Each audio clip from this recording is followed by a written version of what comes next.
नमस्कार, आप देख रहे हैं रेवाड़ी अपडेट। और आज का हेल्थ बुलेटिन जिला प्रशासन ने जारी कर दिया है, जिसमें ये कहा है कि जिले में आज 19 नए पॉजिटिव केस और कंफर्म हुए हैं। पिछले दिनों से आप लगातार देख रहे हैं कि जिले में बड़ी संख्या में कोरोना पॉजिटिव केस सामने आ रहे हैं और जिसका बड़ा कारण यही है कि हम लापरवाही कर रहे हैं, बिना मास्क लगाए घर से निकल रहे हैं, 2 गज की दूरी का जो नियम है वो फॉलो नहीं कर रहे और उसके कारण ही लगातार जिले में जो पॉजिटिव मरीज है वो बढ़ रहे हैं।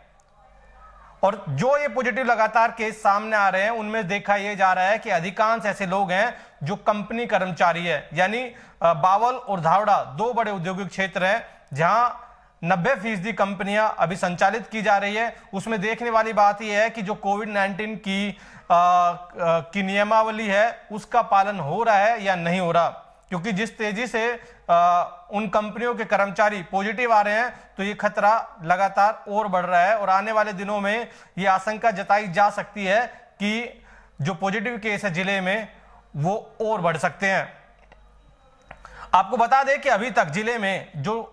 टोटल सैंपल्स लिए गए हैं उनकी संख्या 5790 है, जिनमें से 393 मरीज अभी तक पॉजिटिव आ चुके हैं और उनमें से 143 जो मरीज हैं वो संक्रमण से स्वस्थ होकर वापस अपने घर लौट चुके हैं। फिलहाल जिले में 245 पॉजिटिव केस एक्टिव है, जिनमें से 9 अलग अलग प्राइवेट अस्पतालों में भर्ती है, जबकि 36 जिला कोविड हेल्थ केयर सेंटर में भर्ती हैं और 200 मरीज होम आइसोलेट किए गए हैं।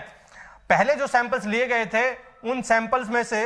315 सैंपल्स की रिपोर्ट आना अभी बाकी है और जो पॉजिटिव मरीज आ रहे हैं उनकी कॉन्टैक्ट ट्रेसिंग के आधार पर लगातार स्वास्थ्य विभाग सैंपलिंग कर रहा है। आज भी 153 सैंपल्स लिए गए हैं। अब आपको बता देते हैं कि जो आज 19 नए पॉजिटिव केस जिले में कंफर्म हुए हैं उनकी लोकेशन क्या है। उनमें से अकेले धावड़ा से 11 पॉजिटिव केस हैं।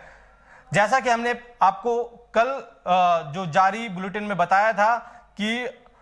अकेले धावड़ा से ही बड़ी संख्या में पॉजिटिव केस निकल के सामने आ रहे हैं और उनमें से कंपनी कर्मचारियों की संख्या ज्यादा है। अकेले धावड़ा में ही 100 से ज्यादा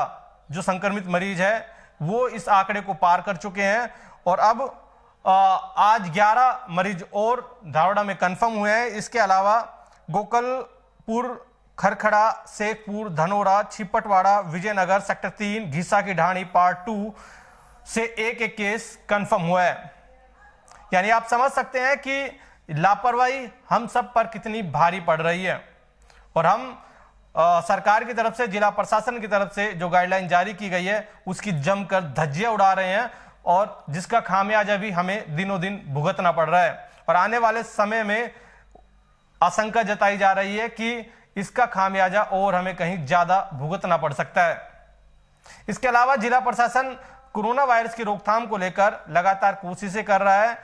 जो लोग बिना मास्क लगाए घर से बाहर निकल रहे हैं उनके चालान कर रहे हैं, साथ ही 2 गज की दूरी ना रखने वाले लोगों के खिलाफ भी कार्रवाई की जा रही है। लेकिन एक साथ ही एक ऐसी वीडियो भी आज हमारे पास में आई है जिसमें एक दुकानदार अपनी दुकान के अंदर अकेला सोया हुआ था और वहां पुलिस कर्मचारी जाता है और उसका चालान काट देता है। दुकानदार की दुकान में सीसीटीवी कैमरा लगा था और उसने ये सीसीटीवी कैमरे की जो फुटेज है ये जारी करके कहा है कि पुलिस प्रशासन ने, जो पुलिस का कर्मचारी था, उसने वो गलत तरीके से उसका चालान काटा है, क्योंकि वो अकेला था और अपनी दुकान के अंदर सो रहा था। उस वक्त ना उसके पास कोई कस्टमर था।